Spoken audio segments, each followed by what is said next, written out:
Hi everyone! It is the Golden Hour series.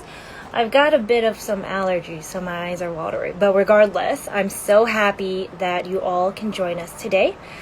Today's guest is Sarah Ung. She is the owner of Spoon Events, which is a catering and events company. And I'm going to have her join us now, so bear with me. Sarah's got such a cool background, and I'd love for you all to.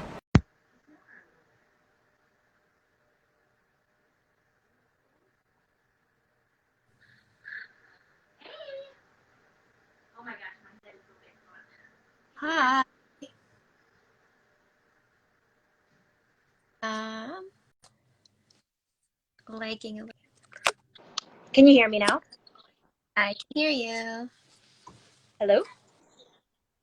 I Hi, I love can hear your you. bow. It looks so good. Oh, thanks. My signature headband. It's so cute. I did not put a Hi, headband on Anna. today. I'm reading the comments. Oh yeah, love it. Okay, I just did like a really quick introduction.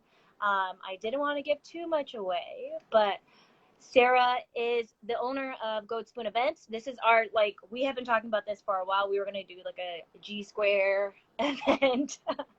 And here we are, G squaring it up now. But yeah, how's your Friday going? Busy per usual. I don't really have a weekend. Any Oh, spare time is time to do something else, so but it's going well. that's good. So you are a woman who knows how to be efficient, obviously. So for everyone who's joining us now, today's topic is going to be about cooking up happiness. And I mean, I've been following you from, I'd like to think the beginning, even though when we caught up, I was like, it feels like just 2 years ago, but it's been 5 years now, and that's insane. But you had gotten your start with your business, and I don't know if this is a right assumption, but were you inspired or influenced by your family's donut shop? I mean, I think that's part of where my love for food came. I wouldn't say it's necessarily the inspiration for starting the business.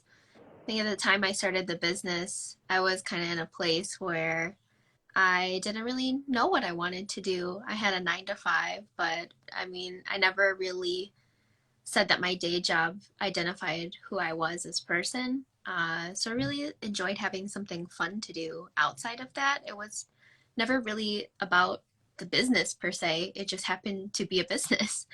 Got it. So And yeah, it just happened to be that you actually come from a background of, like, family owned donut shop, and then just kind of where you are today. I actually like that. There's like no correlation, but almost like the universe is working in mysterious ways to connect the dots for for me, I guess. So, um, could you actually share a little bit about like what you think happiness is when it comes to food? well, food can really be a vessel for a lot of things. It brings people together. If you're celebrating something special, birthday, anniversary, if it's a holiday, um, maybe it's something to make somebody feel better, make their day better if they're having a really shitty day. A really great get well type of thing too. Yeah. I mean, a lot of people's lifestyles revolve around food as well. So, I mean, when I started out, I was meal prepping for people at the gym. That was my lifestyle at the time. And I mean, it ranged from people with special diets, dietary needs, to people who were training, and they were getting ready for a competition. And their life really did revolve around their diet. So I feel like it can bring you happiness in all of those different ways. What's your favorite, like, comfort food or snack? Oh, the list is probably shorter of what's not comfort food. Um, a- Anything carby, anything with cheese. Ooh, Um, yeah. I think for me, probably, I mean, if I have to be really, really simple, rice in any form. You know what I really I'm actually craving right now is like those crispy rice with like the spicy tuna on top. My God. Or like you probably I mean you I don't know if you've made this dish before. I'm gonna butcher the name, but it's like a Laotian dish with like crispy rice Oh and yeah, it's got the fermented pork sausages fried in it. balls, and then they like add sausage and like Yeah. mix it up, mash Oh, it. I don't know that what is it's called, my but it's delicious.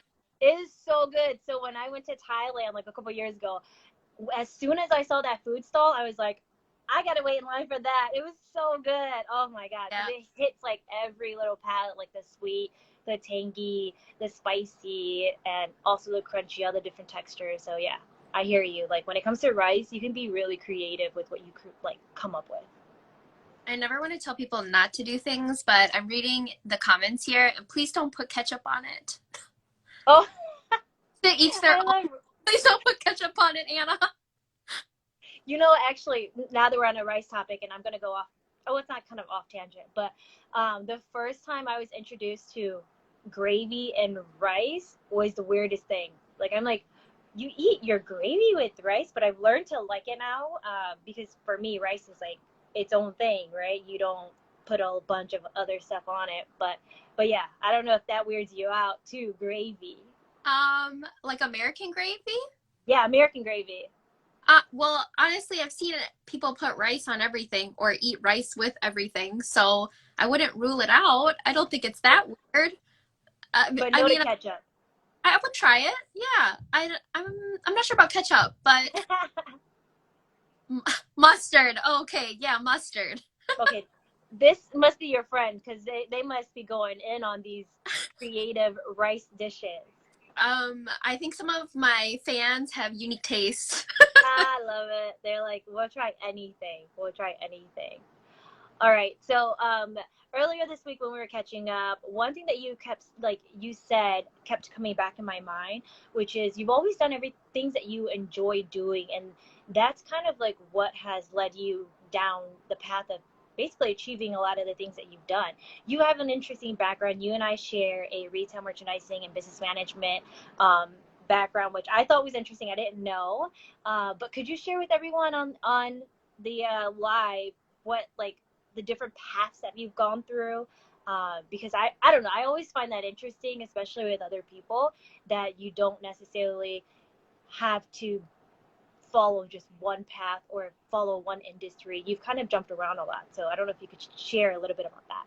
Yeah. I have, I guess, a very different, like a variety of different professionally coming up to this point.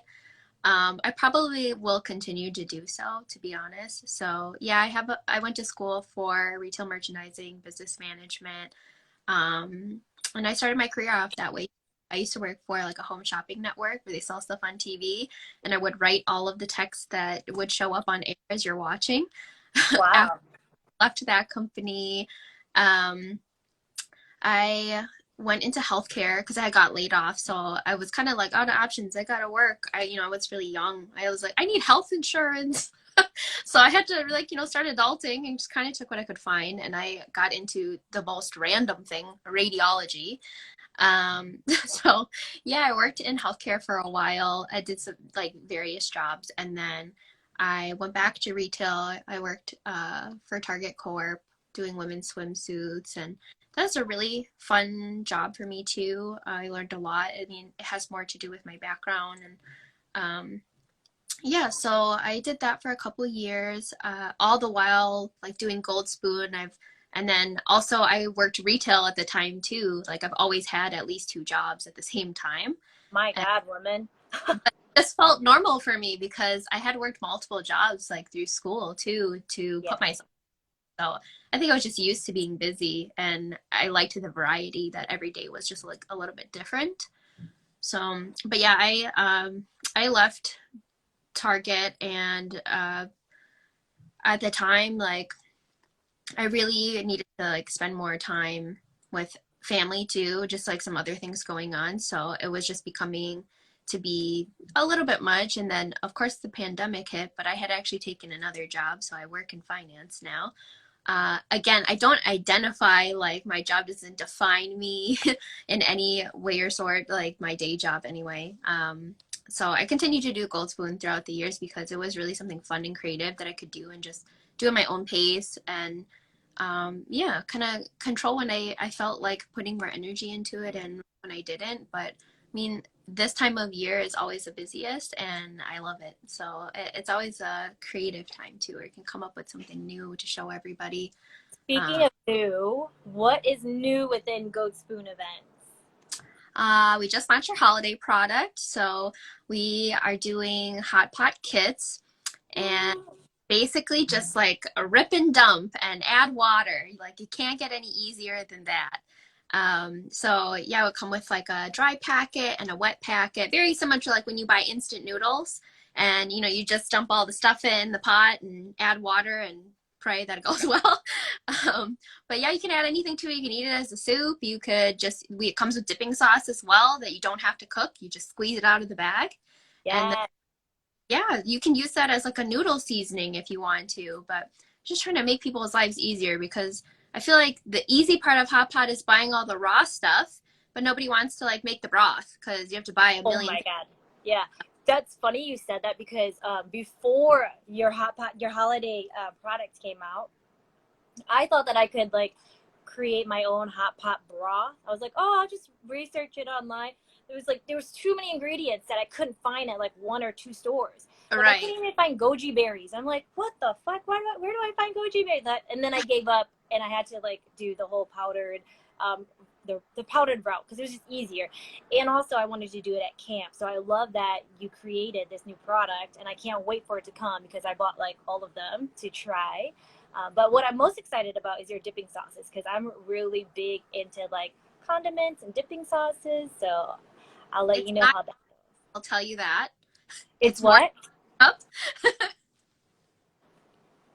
So yeah, if you're on here and you're new, you haven't been on Goat Spoon events, get your butt to her website shop and order actually ASAP if you want it by Thanksgiving.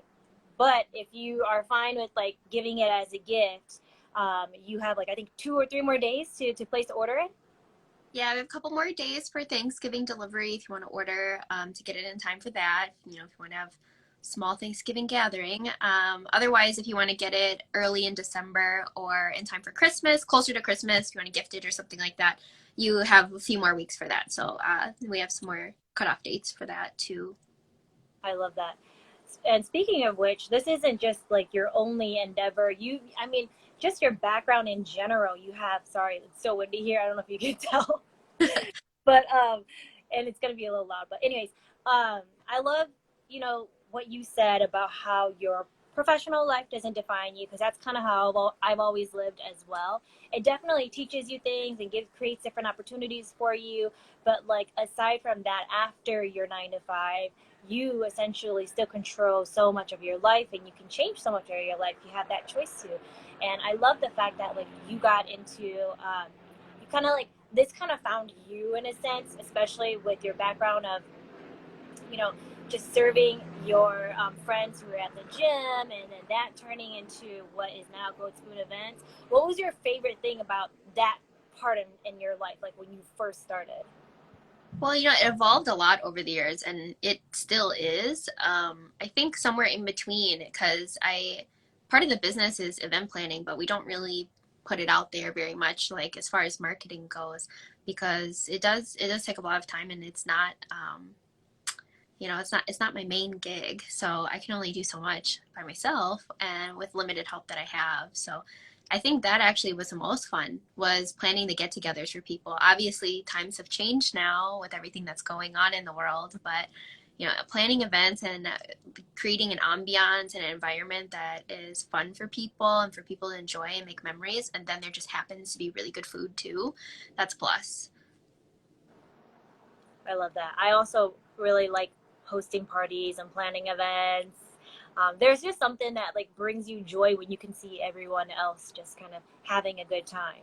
Yeah. I also love what you put in your bio about how you know when people are happy or like when they're satisfied with what you've done. Can you just share that in your own words?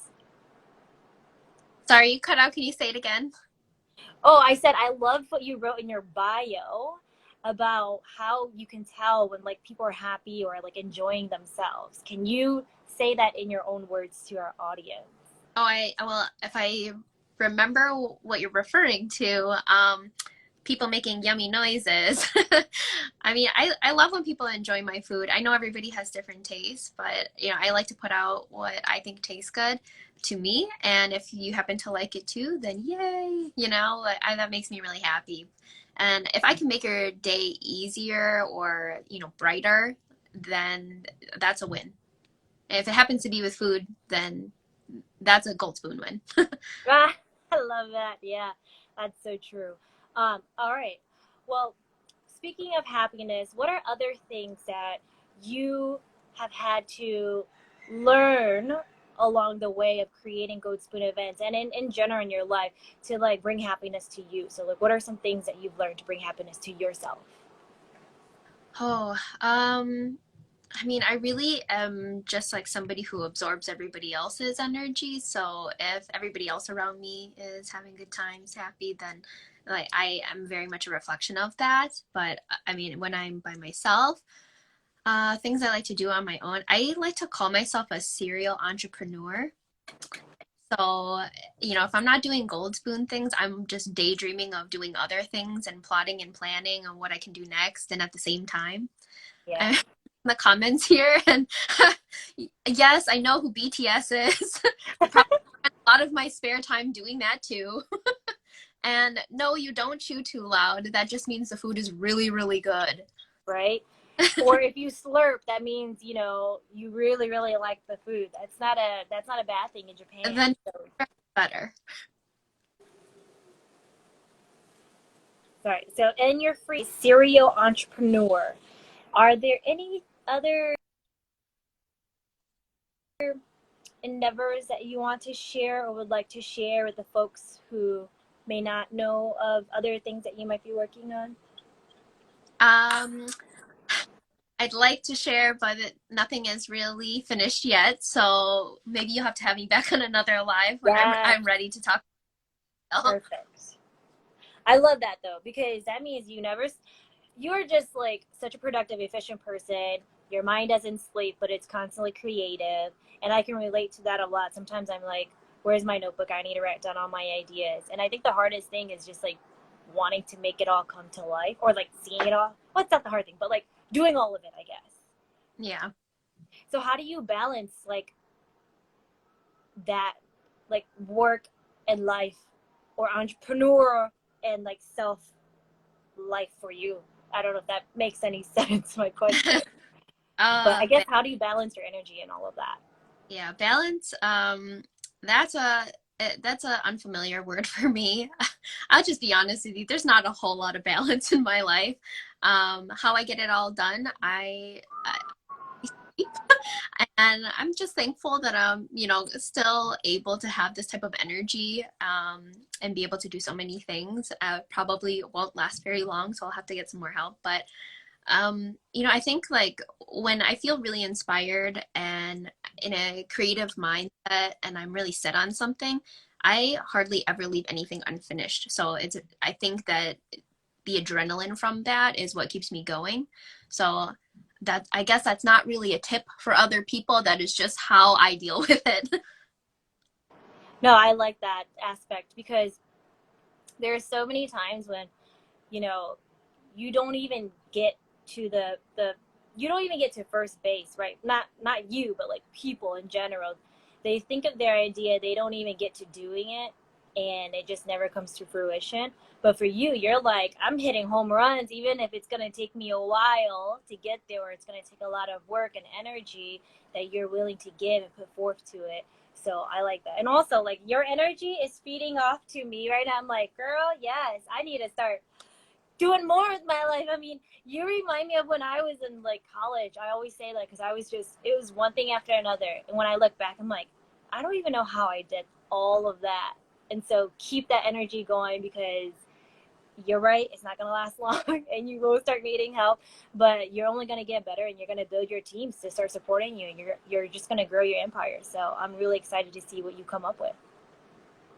To be fair, there were a lot of failures in between, and I probably still have a lot more to come. So I think any small business owner or just business owner in general knows that when you first start out, and when I say first start out, it could be multiple years, that you wear many hats. There's so many things that you have to do by yourself, or, I mean, looking for help is a job in and of itself. So like I said, anybody who owns business or grew up like with a family who owned a business knows that it's the work is not done right after you sell something. You know, when a product is developed or whatever it is that you might do, you know, there's always something else. Yeah, that's so true. That is too true. All right, we are coming up at 3:21. I do want to ask the audience or whoever is watching us if they have any questions for Sarah. I see a lot of your supporters. You have like people offering to be your assistant. How people you make them feel like they're a lazy ass. No, I don't want to That's feel so that way. I know funny. how to. But hey, you got a lot of support, and I love that. That shows that your hard work is paying off because people are paying attention, and you are making people happy, and you are you're achieving your goals, and that is huge. So you have one question. How do you motivate yourself? Or how do I motivate myself? Oh, how does this person motivate themselves? Anna, how do you motivate yourself? How do you motivate yourself? I think if you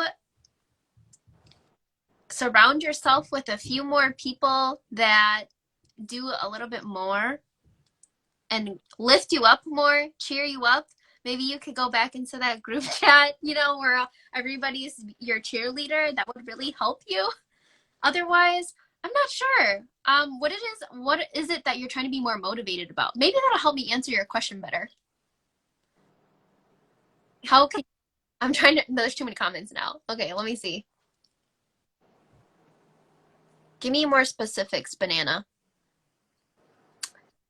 Julie, can you talk about, no, I will not talk about that. How can I get you to love ketchup? I like ketchup. I just don't put it on everything. My husband is a lazy ass. This is getting very personal in the comment I section. know, right? We're like, I'm about to know Anna's life now. Anna.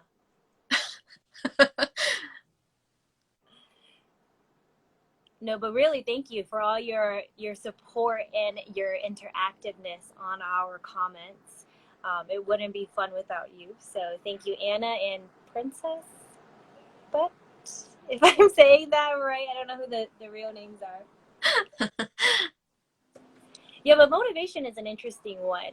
Um, Maybe I can share like, I don't know if you're serious with that question. I'm going to assume that you are, but motivation for me, typically I have to get motivated by like an idea or like be inspired by something interesting or creative, or I will listen to a podcast or watch a YouTube that is something that I don't know about, and it'll spark my creativity and motivate me to kind of want to pursue or learn more about whatever it is that I just watched or listened. So like, I don't know, where do you find some of your creativity, Sarah? Now that I'm thinking about it, I think I'm more the opposite of you. Um, I think a lot of people find motivation from like watching other people motivate them. So they may watch somebody who they consider more successful or is doing more, and then they're like, oh, I need to do more. And then they get out there and do it, and that gives them the spark of energy. But I think for me, like that, it just has the opposite effect on me. So instead, I'll talk to people who I like my support system, you know, people around me who do cheer me on, and they uplift me, they motivate me because they remind me what I'm capable of and how I got to where I am and that I'm capable of more. And that motivates me more because I feel like it means more coming from somebody I know or who knows me closely. It I'm has like, more yeah, clout you and know more value. me. Wait, sorry, say that again. I said, yeah, like it gives them more credibility because I feel like, yeah, you know me. I know that you know who I am. So I really believe you. I take your words to heart. Also, that person spent a lot of time and energy with you. Like, that is it's the people behind the scenes that really kind of push you to where you are, because sometimes you need it, right? Like I can say this, like I also agree with you in that aspect, because my sisters and my brothers and my family in general, they do that for me, and I have really close girlfriends and friends in general who constantly push me too. Sometimes you forget like the things that you're really good at, and they remind you of it. And so yeah, I like that you shared that, because that is true too. I see a Okay. good question in the comments. How can I get more confident cooking? I actually get this question a lot from people. How can I get better at it? How can I get more confident at it? How can I be as good as you? Well, to be honest, there's a lot more people better than me. I just like to cook. But if you want to be more confident in cooking, it's just like anything else. You have to practice more and keep on tasting. There was a time where I was like a really bad fucking cook. Like I couldn't cook anything. And when I tried to cook, I'd be like, yeah, that looks all right. And I tasted it, and it would just be so bad. And I would forget stupid things like garlic. And then I would taste and be like, I don't know what's wrong with this. So it really just takes practice. And now I have the opposite problem, like triple the amount of garlic that's needed. So, balance. You're like, I don't ever want to forget. So damn it, I put too much in. No such thing as too much garlic, for the record. But I like that. Okay, so we are coming at 3:27, and I do want to give you the last words. If you want to share anything that is new, or if you have a quote or any words of wisdom to share with the people who are watching us now, now is your time. Um, I think if anybody's watching this and thinks that they feel lazy or that they haven't done a lot or I do so much, just remember that everything you see, like there's a whole lot more behind it. But at the same time, I am also going through all the things you guys are going through too. And there are so many more things that I want to do. And I also too sometimes feel unachieved or unaccomplished. So it's just normal. Like everybody's just pretty much playing the same game here. All right. With that, that does conclude our golden hour session today. Again, I can't thank you enough for joining us this Friday. I know you're an extremely busy woman, like you never sleep, so I'm texting you constantly like 2, 3 in the morning. But yeah, thank you so much for joining us today, Sarah. Thanks for having me. Bye. Bye.